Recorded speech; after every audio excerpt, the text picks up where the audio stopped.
My goal really is to give you a very quick, informative overview on the things that realtors need to know to properly help a buyer who is qualified and has a voucher for the Dream for All program. So if you're not a realtor, feel free to watch, forward this on to your realtor. But the purpose really here is to educate real estate agents on what they need to know in order to successfully navigate these waters for their buyers. So we're going to talk about how to write an offer for the California Dream for All buyers. This is also for listing agents. So I'm going to talk about some of the things listing agents need to be looking at and talking to lenders about and buyers agents about when they're receiving an offer from a California Dream for All buyer. And let's kind of go through it, and let's start now. So first and foremost, quick introduction on what the heck is the California Dream for All program. So it is a down payment assistance program that provides the buyer up to 20% of the purchase price or up to $150,000, whichever is lower. So a maximum of 150 grand that they can use towards down payment or closing costs or both on the home. Typically, people are going to take the full amount that they're allotted, that up to 20% number. Every buyer is guaranteed up to that $150,000. So one of the things that changed significantly from last year is that last year's program, there was a lot of people who got into contract and then found out, hey, you know what, I can't buy anymore because the money isn't available and there wasn't enough money left over.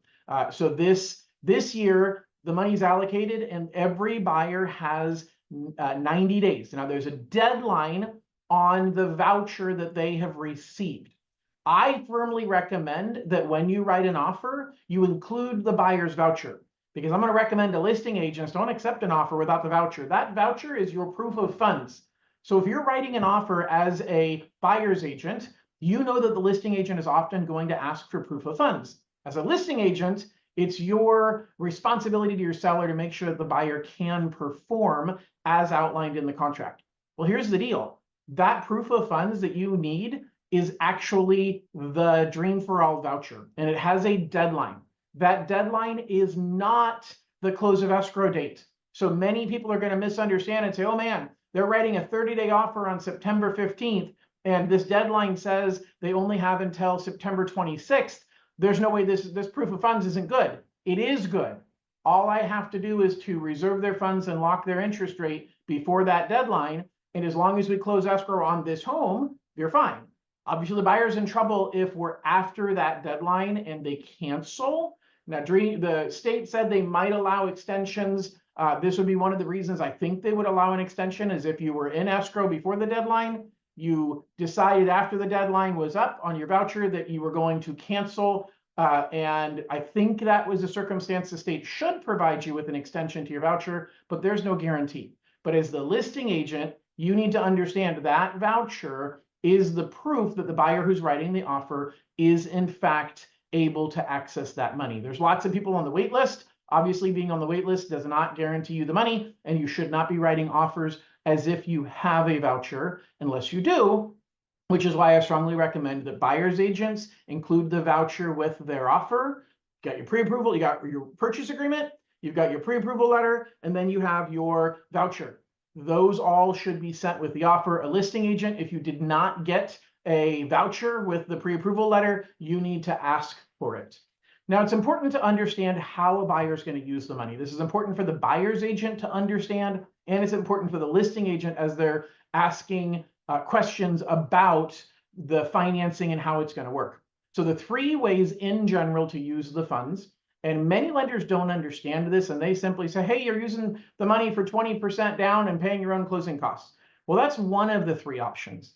But the other two options are the buyer could actually put 15% down, I'm ballparking here, and 5% for closing costs. Now that's an overestimation of the closing costs, although the closing costs are higher on down payment assistance loans. So in that case, the buyer's coming up with zero cash out of pocket. Now that creates a question for the earnest money deposit. And so many buyers think, hey, John said I need no money out of pocket. Well, buyers, I need your help educating them, because everybody here is a first-time home buyer. As a matter of fact, I'll put it, it's my next slide, and I want to be really clear. All of these buyers are doing this for the first time, so we need to be gentle. We need to help them through the process. And why am I saying that? Because they're going to say, well, John said that I don't need any money out of pocket. Why are you asking me for an earnest money deposit? I am trying to explain to buyers how earnest money deposits work. We're covering a lot of things. So I'm happy to jump on a phone call with you and the buyer to explain this again if I wasn't clear enough the first time, or if we skipped it accidentally. The point is, we need to make sure the buyer understands you do have to come up with an earnest money deposit. Okay, I'll explain in a couple minutes how that works, but the first option, most people are choosing, many people are choosing this option, is say, I don't want to pay anything out of pocket. That's great, but we have to explain that there are some things like the credit report, the appraisal, the earnest money deposit, and inspections that have to get paid out of pocket. The common way, or the traditional way people think this program is being used, is the second option, 20% down, and they pay their own closing costs. Again, this is about how you structure the purchase agreement when you're writing the offer. You have to understand how the buyer wants to use the funds. The third option is they can put up to a 5% additional down payment out of pocket, nothing more. So if you really, the lowest loan amount you can do is 75% of the purchase price, because that's 20% down from the program, 5% down from the buyer's pocket, and then they're paying their own closing costs. So you cannot write an offer with more than 25% total down payment. All right, so I went through being gentle. Let's talk about how to write the offer. So first of all, let me see if I'm not sure how well, you guys can tell me if you can read this or not. I'm using a new method where I'm kind of over here on top of it, and I can go like this, like the weatherman, and point and do that. So I'm not positive if you can read that very well. So if anybody who's watching this live, okay, I got a thumbs up. Perfect, so you can read it. Happy to hear that. And I can do this like the weatherman does, right? Okay, so right here, I'm just kidding. I can't really tell where I'm pointing. All right, so on the front page of the RPA, line E1 for loan amount, you're typically 85%, 80%, or 75% of the purchase price for the reasons that I outlined on page 1, or up on a prior slide. So your loan amount is a conventional loan. So don't check any of the boxes on the right side, because the default is a conventional loan. It can be a higher loan to value, especially if we get over $750,000 purchase price, and I'll cover that on the next slide. But in general, the buyer could choose to use less than 20% of the purchase price for Dream for All funds. I only had one buyer last year that did that, and he just said, look, I have money out of my own pocket. I have 10% of my own money I wanted to put towards the transaction, plus the closing costs. I like the idea of taking 10% from the state instead of 20, so that I've got a total of 20% down and I don't have to pay mortgage insurance. And he didn't want to have to pay back the state 20% of his appreciation, because the buyer only pays back the state the percentage equal to what they took in the assistance loan. So he was the only person that didn't take the full amount. Good for him. He only owes back 10% of his appreciation. So very, very few buyers will do less than 20% out of pocket, out of the Dream for All program. So for your additional financed amount, you're going to put 20% of the purchase price. You got to do some math and figure out what 20%. So if it's a $500,000 price, that is, the additional financing is 20% of the purchase price. Okay, so hopefully that makes sense. Rates are on CalHFA's website. They change every single day. I say put 7.25 on the contract. It really doesn't matter that much. All right. How to write an offer for over a $750,000 purchase price. So same thing, line E1 for loan amount. You really want to contact me to calculate the loan amount properly, but here's the math. The maximum total down payment is the $150,000 second mortgage, or if they're taking less than the lesser amount, plus 5% of the purchase price. So for example, if it's a $1 million home, then you can put up to 5% or 50 grand out of your pocket, plus $150,000 from the Dream for All program. And that would be $200,000 total down and $800,000 purchase price. So under that example, line E1, you'd put $800,000 as the purchase price. Line E2, you'd put $150,000 as the assistance money, which means the remainder coming from the buyer is the extra 50 grand. Remember, that remainder amount cannot exceed, plus the EMD, cannot exceed 5% of the purchase price plus closing costs. And the RPA doesn't talk about closing costs. I mean, it doesn't outline where the closing costs are coming from. So if your buyer says, hey, I want to put 15, let's say they're buying for under 750 grand, and they want the option that says, I want no money out of pocket. I want to include my closing costs. Then really what you are doing is, for the purpose of the RPA, you're putting the loan amount, you have two choices. Either way, you're kind of, there's no way to make it correct. So if you're, let's say you're buying a $500,000 home, and they say, I don't want any money out of pocket. So I want to allocate 5% of the purchase price, or 25 grand, towards closing costs. I want the other 75 grand to go towards down payment. Then they're borrowing 425. Now their second is technically 100, which means between the first and the second, you're getting $525,000 on a house you're buying for 500. You can't put it on the purchase contract that way. So you either need to show the first mortgage at 85 and the assistance at 15%, because it's got to add up to 100. Or in that case, it would be the 425 on the first and 75 on the second. And some people might dig deeper and say, well, why aren't they taking the full 100 grand? You can say that's being used, the extra money is being used for closing costs. Or you can simply say 80% on the first, even though we're going to 85. I don't like that option, because then the seller or a smart listing agent can say, how are they paying their closing costs? Prove to me they have the funds to pay their closing costs. By showing a 85% loan to value first mortgage, and then a 15% assistance loan, you can say, hey, that's because the extra 5% that we're not showing from the assistance money, that's going to pay for the closing costs. So I know this can get a little bit confusing. I know hopefully this helps explain to the realtor how to do it. This will be on available for replay so that you can watch it again later and get a really good understanding as you're going through writing a contract. But again, the key is, if you're under 750, the buyer can get up to $150,000, 20% of the purchase price, because they're not, if they're under 750, they're not going to hit that $150,000 cap. If they're over 750, the 20% number goes away. It's simply 150 grand. So if you're over $750,000 purchase price, it's 150 grand. And be aware of the county that you're in and the conventional loan limits. This is a Fannie Mae conventional loan. We can do high balance, but you have to be buying in a high balance county. So both as a buyer's agent and a listing agent, just like when you're watching FHA loan limits per county or conventional loan limits per county, this is a conventional loan. High balance is okay. Your buyer will likely should already know, especially if they're working with me, but if they are doing high balance, then the high balance, the loan fees are higher on the high balance loan. So it's causing them to have a little bit higher cost, because CalHFA charges a higher fee on high balance. Okay, earnest money. Earnest money is creating a lot of confusion for Dream for All buyers, because many buyers are not paying anything into the actual transaction, and they've been told by me or their lender that, hey, we can finance in all of the closing costs for you. And they're caught off guard. They got pre-approved without needing to have any money. And now they're saying, wait, what do you mean I have to write a check for earnest money? So we've got to do a better job together of explaining what earnest money is to a buyer. But I want to be clear, earnest money can come from a gift. So they can have a family member write the check or wire the money to the title company. That is okay. Now, when I say they have zero money out of pocket, we're never exact. Either we're leaving a little bit of the Dream for All funds on the table, and in which case we can get it to zero, or if we're trying to maximize the amount of funds, there might be $500 to $1,000 of rounding that cause them to need to bring in some money. That comes out of their earnest money.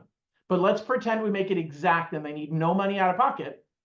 Then the buyer will get a refund of the earnest money deposit. I had a buyer last year who bought a home in Pacifica. It was a $1.25 million home.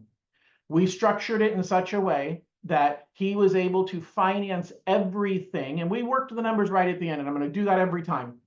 And reworking the loan amount and adjusting the loan amount on the first mortgage, so that literally he got a refund of his entire earnest money deposit. He got a refund of his appraisal fee that he paid me up front. He got a refund of his credit report fee that he paid me up front.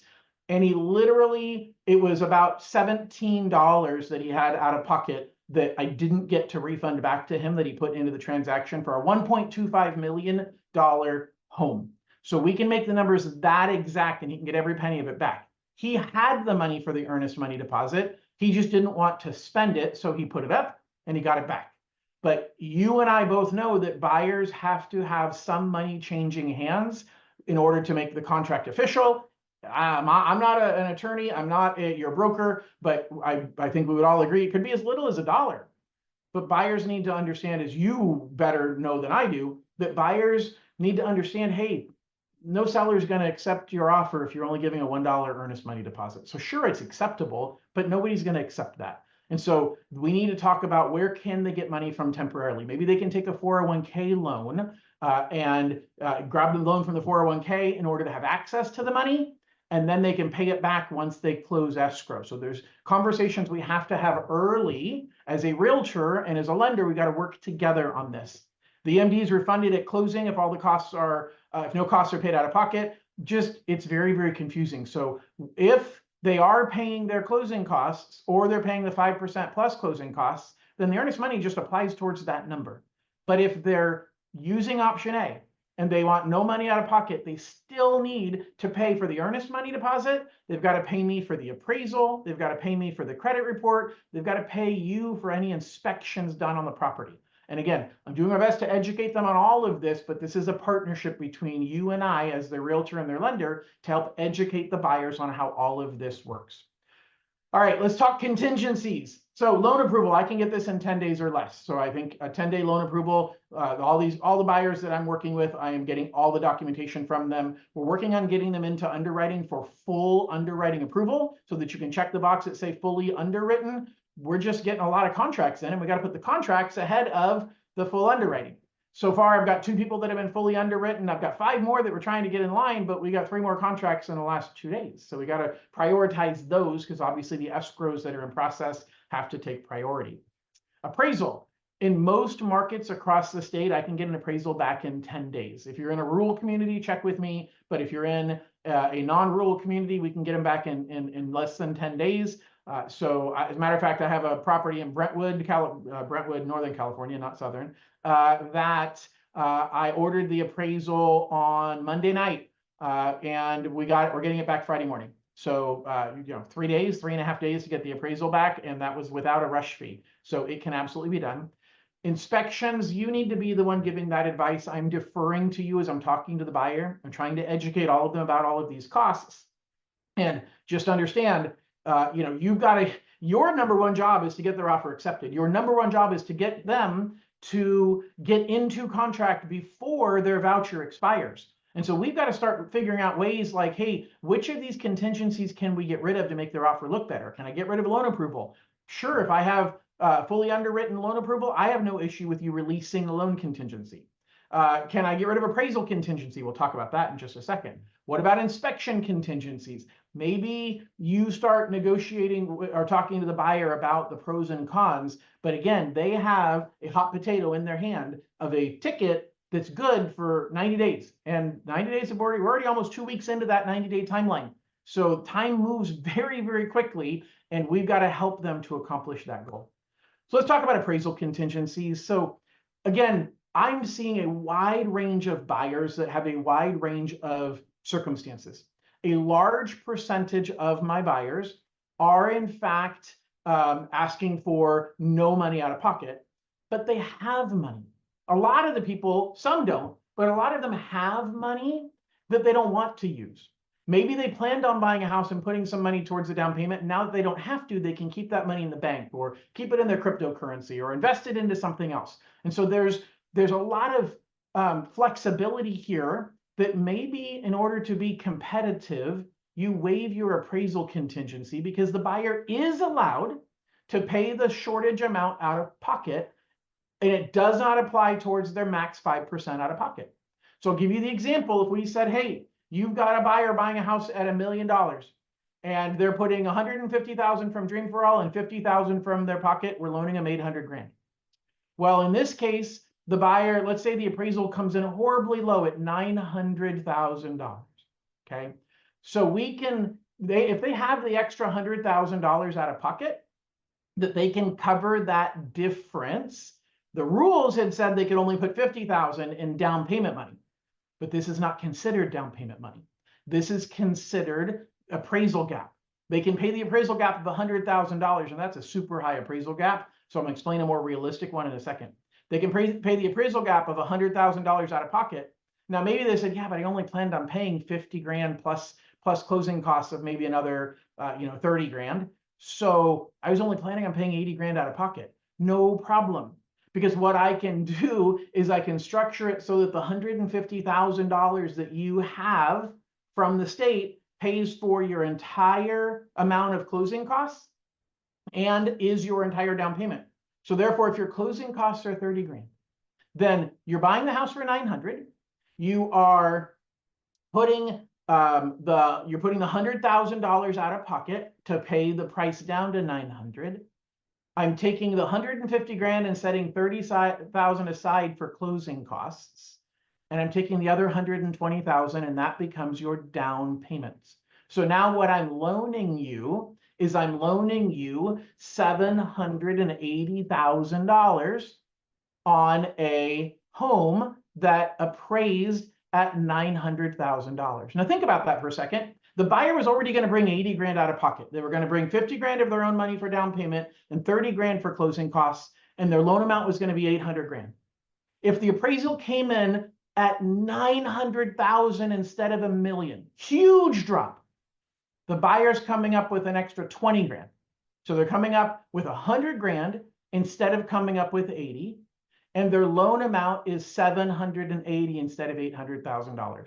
Now they do have mortgage insurance because they're borrowing more than 80% of the purchase price, but we can finance that in as part of the closing costs. And so they're not even paying anything extra for that. It's really telling, basically the simplest thing I can tell you is that same situation, if the value came in at 920 or above, the buyer could get in with exactly the same loan amount, exactly the same monthly payment, exactly the same cash out of pocket. The only thing that changed was the fact that they now have to have mortgage insurance, which is a one-time fee around 0.5 to 0.3 to 0.5% of the purchase price. So they're talking about 0.5%, not a purchase price, of the appraisal amount. So of $800,000, 0.5% is $4 grand.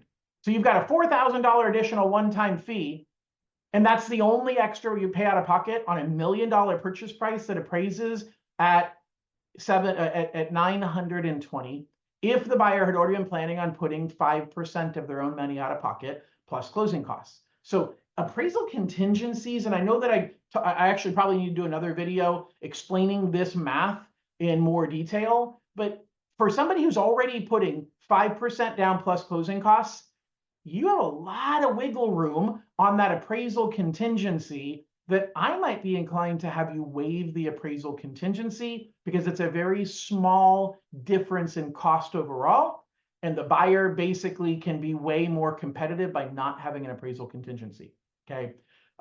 They can't use assistance funds to cover the appraisal shortage. It's okay to use your own funds to cover the shortage and then use the assistance money to pay your closing costs, which is essentially what I just described. All right. Close of escrow, that's the other piece that's going to come down to making the offer competitive.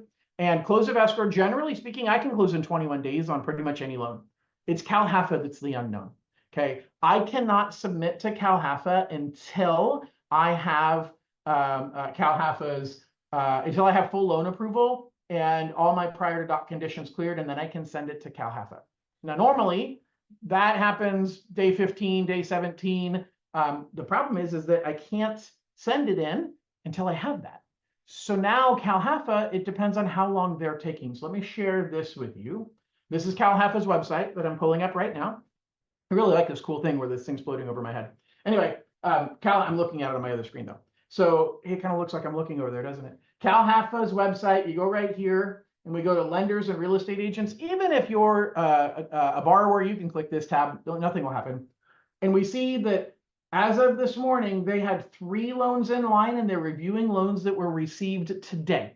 So what you're looking at here is you're looking at how many days ago were loans received that they are reviewing today. Well, they're reviewing loans received today, so it's taking them same day turnaround time. That number will grow. That date will grow. They could get 50 files in on July 11th, and they only have capacity to work on 25 files a day, which means July 12th, they're also working on the 25 files from July 11th. So it's going to create a backlog. I expect that backlog to grow starting next week. So it's critically important to understand that I can't control CalHFA's timelines. And so they are the unknown. You can write a 21-day escrow.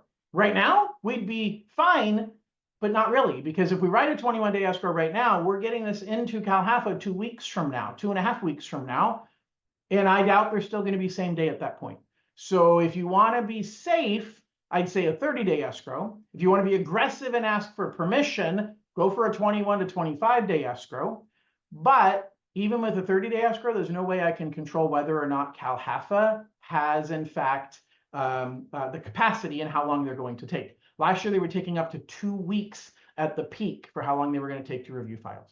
All right, so I am working on a document right now that is basically a guide for real estate agents, both, and it's going to have some checklists in it. It's going to have a checklist on questions that buyers agents should ask lenders that are helping with Dream for All, a question that buyers agents should ask their buyer when they're using Dream for All. And then I'm going to have another checklist for listing agents, for questions listing agents should ask the buyer's agent and the lender. We're just in the process of finalizing that document. You can sign up to get a copy, depending upon when you watch this. You may, in fact, get the copy immediately if it's done. But if you register right now and it's not ready, you'll be on the list, and we'll release them as soon as I'm done in the next couple of days.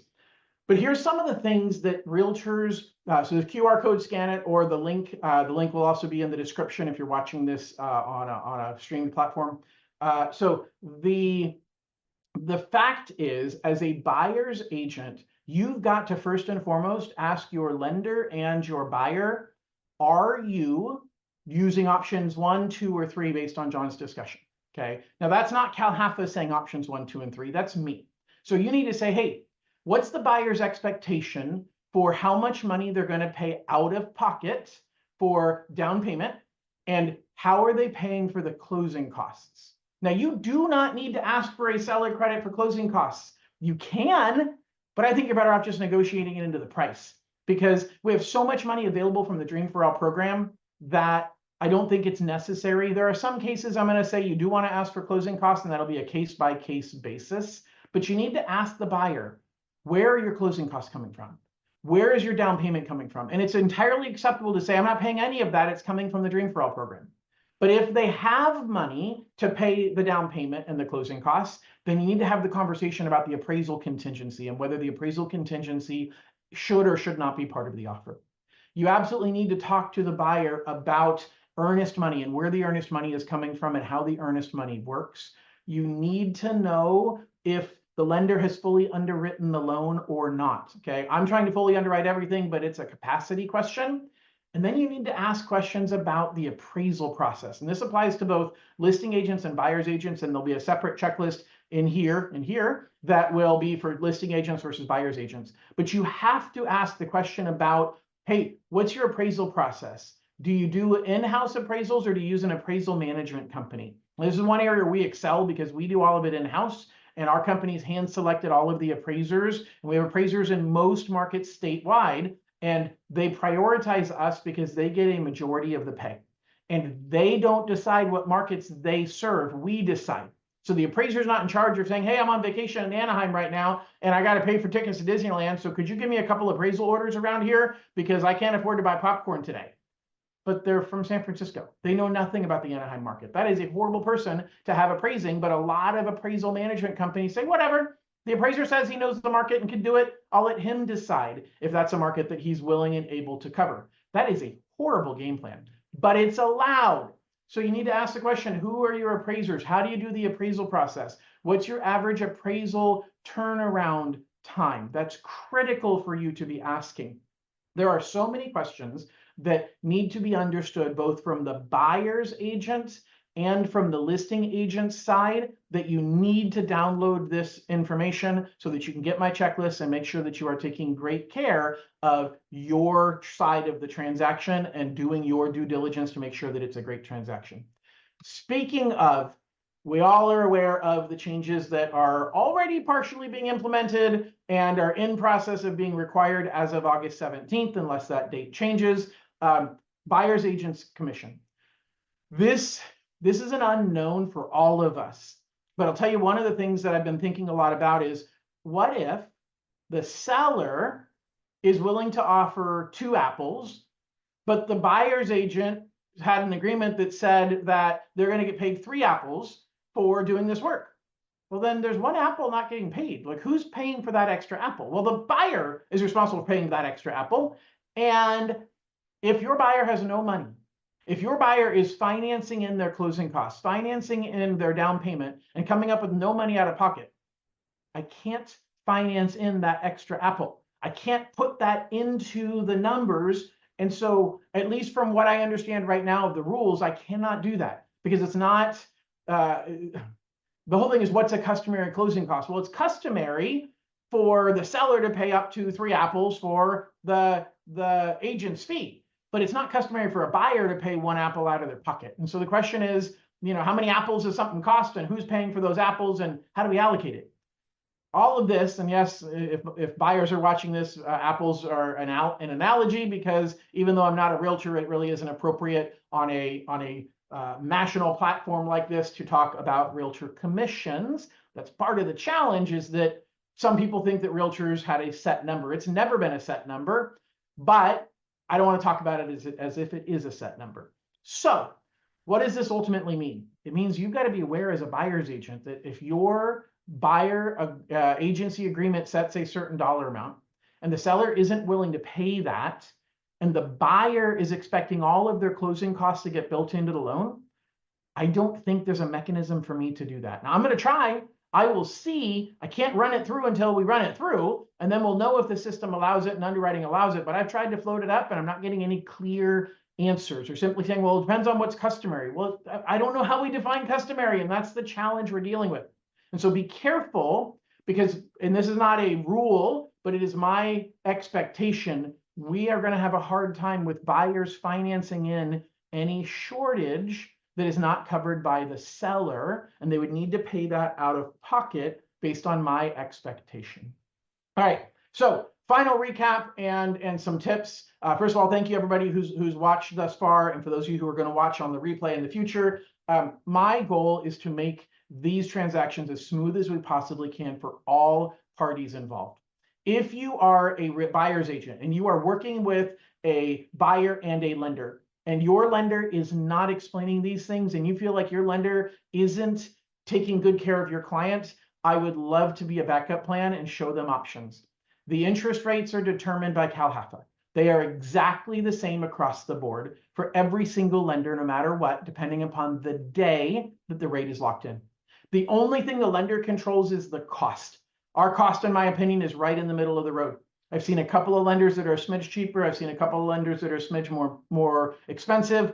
The truth is, you do get what you pay for. I am not the most expensive out there. I don't want to be the cheapest, but I think what we charge is reasonable, and we charge a tiered structure. So and there's a lot of agents that might be switching to this, but basically, I don't believe that I should get paid twice as much money for helping a client buy $1 million home as I should get paid for helping somebody buy a $500,000 home, because generally speaking, the work is not that much more.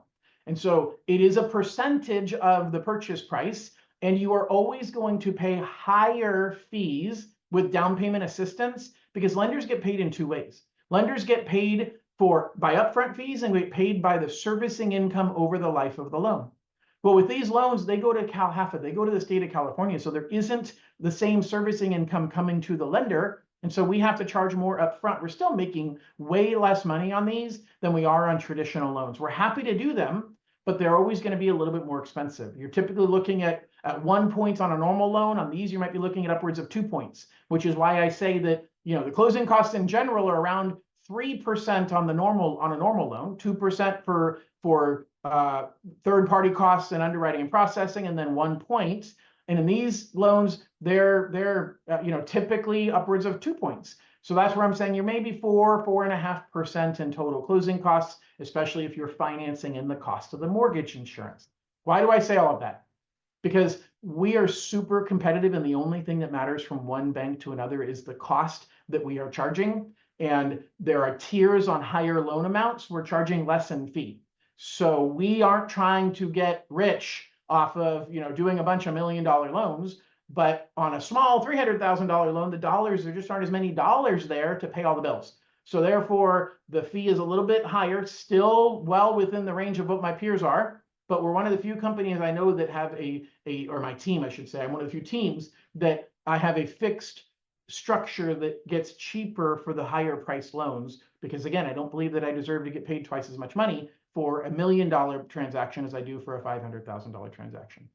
Having said that, I definitely want you to scan the QR code and get this downloaded. So I'll pull this back up here as I wrap up and simply say, I am absolutely interviewing for the job of being the lender for every single voucher winner or waitlister that becomes a winner, because I am an expert in this product. I do lots of products, I do lots of different things, but this is one that I've championed. And if you're watching this, you've seen it, you've seen me. If you haven't seen me, subscribe to my YouTube channel. It's California Dream for All. So just Google California Dream for All YouTube and you will find me. And I've got a lot of good content and a lot of good information out there. And I would love to be your resource as you're helping your buyers and sellers navigate these times. And if you need my help, please feel free to reach out. So I really appreciate you all joining me. I hope everybody has an absolutely wonderful rest of your day. And I look forward to taking great care of you and your buyers, or your seller if you're on the listing side, in helping with making everybody's California dream come true.